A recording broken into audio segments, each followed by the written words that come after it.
The sun was setting over Cedar Hollow, Texas, casting long shadows across Jake Thompson's 50-acre farm.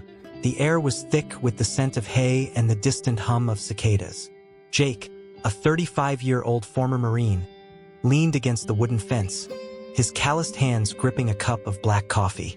His farm was his sanctuary, a place where he could escape the noise of the world and the ghosts of his past. But today, that peace was about to be shattered. A sleek black SUV rolled up the gravel driveway, kicking up dust. Jake squinted as the vehicle came to a stop. Out stepped Margaret Whitmore, the president of the Cedar Hollow Homeowners Association. She was a tall, sharp-featured woman in her 50s, her blonde hair pulled into a tight bun. Her gold-rimmed glasses glinted in the fading sunlight, and her pressed blazer screamed authority. She carried a leather-bound folder under one arm, her heels clicking sharply against the gravel. "Mr. Thompson," she began, her voice cold and clipped, "I'm here to inspect your property. There have been complaints about unauthorized construction." Jake took a slow sip of his coffee, his eyes narrowing. "Complaints? From who?" "That's irrelevant," Margaret replied, her lips tightening into a thin smile. "As the HOA president, it's my duty to ensure all properties comply with community standards. Now, if you'll kindly show me around." "No," Jake interrupted, his voice firm. "This is private property. You don't have jurisdiction here." Margaret's smile faltered, but only for a moment. She opened her folder, pulling out a stack of papers. "According to the bylaws, any property within Cedar Hollow is subject to HOA oversight. Your farm is no exception." Jake stepped closer, his towering frame casting a shadow over her. "My farm is outside the HOA boundaries. I made sure of that before I bought it. So, unless you have a warrant, you're trespassing." Margaret's eyes flashed with anger, but she quickly composed herself. "Mr. Thompson, I suggest you reconsider. Refusing to cooperate will only make things more difficult for you." Jake crossed his arms, his expression unyielding. "I'm not afraid of your threats, Margaret. Now, if you'll excuse me, I have work to do." Margaret snapped her folder shut, her smile now gone. "Very well, but don't say I didn't warn you." She turned on her heel and marched back to her SUV, the engine roaring to life as she sped away. Jake watched her go, a knot of unease tightening in his stomach. He knew Margaret wasn't one to back down easily. Her reputation for being ruthless and vindictive was well known in Cedar Hollow. But he had his principles, and he wasn't about to let her bully him. That night, as the farm settled into a quiet darkness, Jake sat in his living room, a fire crackling in the hearth. He was reviewing security footage from the cameras he'd installed around the property when something caught his eye. A shadowy figure was moving near the fence line, close to where Margaret had parked earlier. He leaned forward, squinting at the screen. The figure was Margaret. She was crouched near the fence, digging at the ground with a small shovel. Jake's heart raced as he watched her pull something from the dirt and stuff it into her bag. She glanced around nervously before disappearing into the night. Jake grabbed a flashlight and headed outside, his boots crunching against the gravel. When he reached the spot where Margaret had been digging, he knelt down, shining the light on the disturbed soil. There, partially buried, was a piece of torn fabric, stained with what looked like dried blood.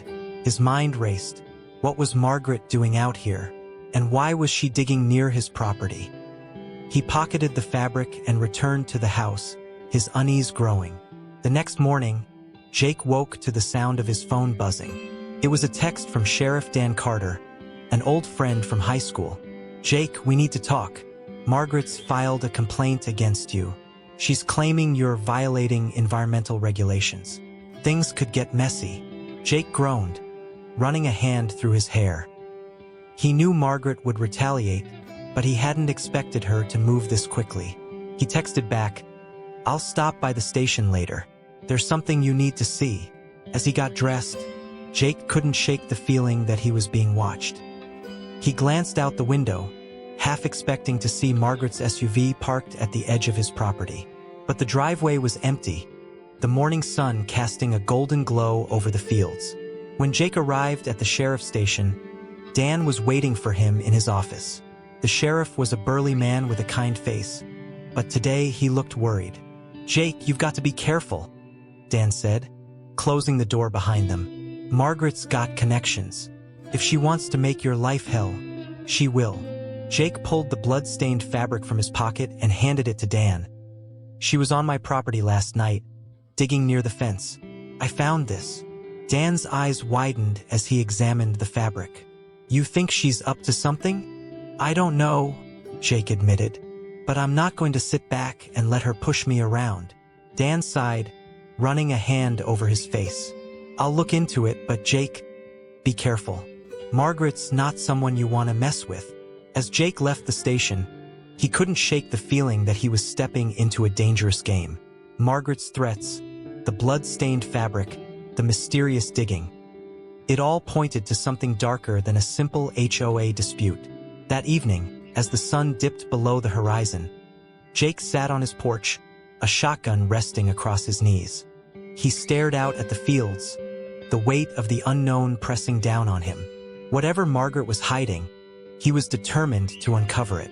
But he knew one thing for certain: the battle for his farm was just beginning, and it was going to get ugly. The days following Margaret's visit were anything but peaceful. Jake's farm, once a haven of solitude, now felt like a battleground. The HOA had slapped him with a $10,000 fine for environmental violations, claiming his farm was a hazard to the community. His electricity and water were cut off, leaving him to rely on generators and the old well on the property. The harassment was relentless, but Jake wasn't about to back down. If Margaret wanted a fight, she was going to get one. Jake spent his days working on the farm and his nights poring over the security footage from the night Margaret had been digging near his fence.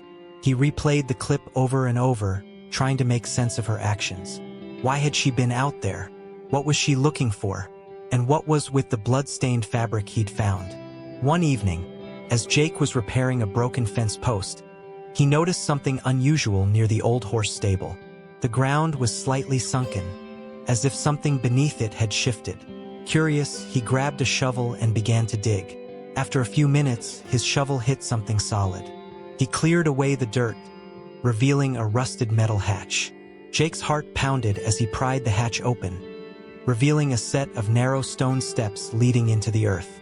He grabbed a flashlight and descended into the darkness. The air was damp and cold, and the walls were lined with moss. At the bottom of the stairs, he found a small underground chamber. In the center of the room was a metal box, its surface corroded with age. Jake opened the box, his hands trembling. Inside was a stack of yellowed papers and a leather-bound journal. The journal belonged to Carl Whitmore, the previous owner of the farm, and Margaret's late husband. According to the journal, Carl had discovered something horrifying on the property decades ago: a hidden chemical spill from a nearby factory that had been dumping toxic waste illegally. The chemicals had seeped into the soil and groundwater, poisoning the land. Carl had tried to expose the truth, but Margaret had stopped him. The journal detailed how she had threatened him, warning that revealing the contamination would ruin their reputation and destroy the value of their property. Carl had been torn between doing the right thing and protecting his family. In the end, he had chosen to keep the secret, but the guilt had consumed him. The last entry in the journal was chilling. "I can't live with this anymore. Margaret knows what I've done, what we've done. She's changed. She's not the woman I married. If anything happens to me, it's because of her. She'll do anything to protect this secret." Jake's mind raced as he pieced together the story. Carl had disappeared 20 years ago, and his body had never been found. The blood-stained fabric, the digging, Margaret had been trying to cover her tracks. But why now? What had changed? As Jake climbed out of the underground chamber, he heard the sound of an engine approaching. He quickly hid the journal and the metal box, then grabbed his shotgun. Peering out from the stable, he saw Margaret's SUV pulling up to the farmhouse. She stepped out, her face pale and her hands clenched into fists. "Jake!" she shouted, her voice trembling with rage. "I know you have it. Give it to me, or I swear you'll regret it." Jake stepped out of the shadows, his shotgun slung over his shoulder. "Have what, Margaret? The truth?" or the evidence of what you and Carl did. Margaret's eyes widened, but she quickly regained her composure. You have no idea what you're dealing with, she hissed. That journal is mine. Give it to me, and I'll make sure the HOA leaves you alone. Jake shook his head. Not a chance. You've been poisoning this town for years, and now you're trying to silence me. It's over, Margaret. Margaret's face twisted into a mask of fury. She reached into her blazer and pulled out a small handgun, pointing it at Jake. You think you're so clever, don't you? But you're just a washed-up soldier playing farmer. You have no idea what I'm capable of. Jake raised his hands, his heart pounding. You're not going to shoot me, Margaret. You're not that stupid. Margaret's finger tightened on the trigger. You're right.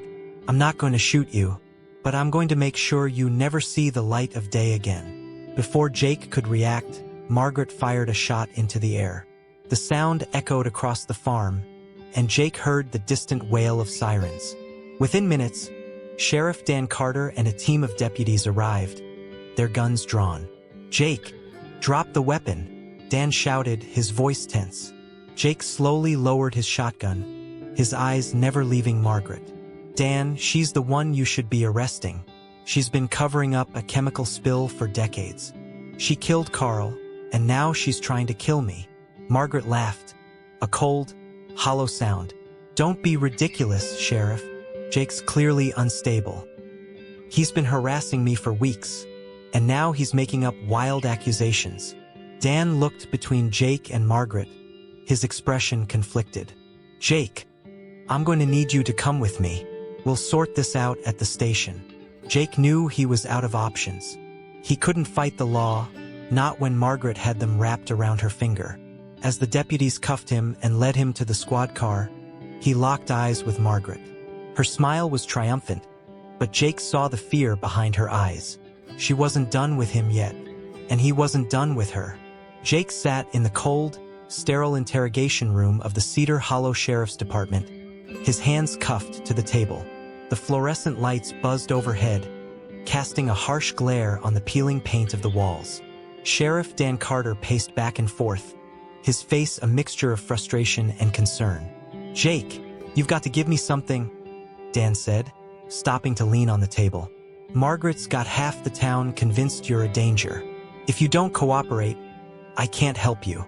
Jake leaned forward, his voice low and steady. Dan, you've known me since we were kids. Do you really think I'd make this up? Margaret's been hiding a chemical spill on my property for decades.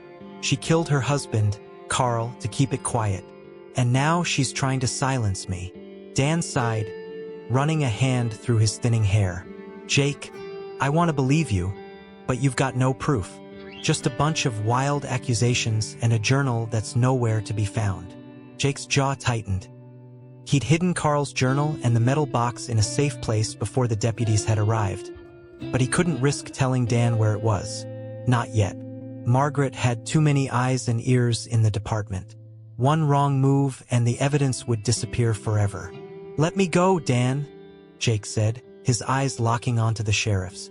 Give me 24 hours, and I'll get you the proof you need. Dan hesitated, his loyalty to Jake warring with his duty as an officer. Finally, he nodded. You've got 12 hours, Jake. And if you're not back with something concrete, I can't protect you. Jake returned to his farm under the cover of darkness, the weight of the night pressing down on him. He retrieved Carl's journal and the metal box from their hiding place and began to piece together the full extent of Margaret's crimes. The journal detailed not only the chemical spill but also Margaret's involvement with the factory owners, who had paid her handsomely to keep the contamination under wraps. It also hinted at something darker, a hidden cache of toxic waste buried deep beneath the farm. As Jake read, a plan began to form in his mind. He knew he couldn't take Margaret down alone. He needed to expose her to the entire town to make sure she could never bury the truth again. The next morning, Jake called a meeting at the town hall, spreading the word through trusted neighbors. By noon, the hall was packed with curious and concerned residents. Margaret was there, of course, her expression a mask of calm superiority. But Jake could see the tension in her shoulders, the way her eyes darted around the room. Jake stepped onto the stage, holding Carl's journal aloft. "People of Cedar Hollow," he began, his voice carrying through the hall. "For decades you've been lied to. The land beneath our feet, the water we drink. It's all been poisoned. And the person responsible is standing right here." He pointed at Margaret, who paled but didn't flinch. "This woman, your HOA president, has been covering up a chemical spill that's been slowly killing us all. She murdered her husband to keep it quiet, and now she's trying to silence me. But I have proof." Jake opened the journal and began to read Carl's final entries, his voice steady and unyielding. The room erupted into murmurs of shock and anger. Margaret stood, her face twisted with rage. "This is absurd," she shouted. "He's a liar and a criminal. Sheriff, arrest him." Dan stepped forward, his hand resting on his holster. "Margaret, I think it's time you told us the truth." Margaret's composure cracked. She reached into her blazer and pulled out a small handgun, pointing it at Jake. "You think you've won?" she snarled. "You think you can destroy everything I've built? I'll take you down with me." The room erupted into chaos as people screamed and dove for cover. Jake didn't move, his eyes locked on Margaret. "It's over, Margaret. Put the gun down." Margaret's hand trembled, but she didn't lower the weapon. "You don't understand," she whispered. "I did what I had to do, for this town, for all of us." Before anyone could react, Margaret turned the gun on herself. The shot echoed through the hall, and she crumpled to the floor, her blood pooling beneath her. The room fell silent, the weight of her final act hanging heavy in the air. In the days that followed, the truth about Cedar Hollow's contamination came to light. The factory owners were arrested, and the town began the long process of cleaning up the toxic waste. Jake's farm was declared a Superfund site, and he was forced to leave the land he'd fought so hard to protect. But as he drove away from Cedar Hollow, Jake felt a sense of closure. Margaret's reign of lies was over, and the town could begin to heal. He didn't know where he would go next, but he knew one thing for certain. He would never stop fighting for the truth. And somewhere, deep in the earth beneath his farm, the secrets of Cedar Hollow lay buried, waiting for the day they would finally be laid to rest.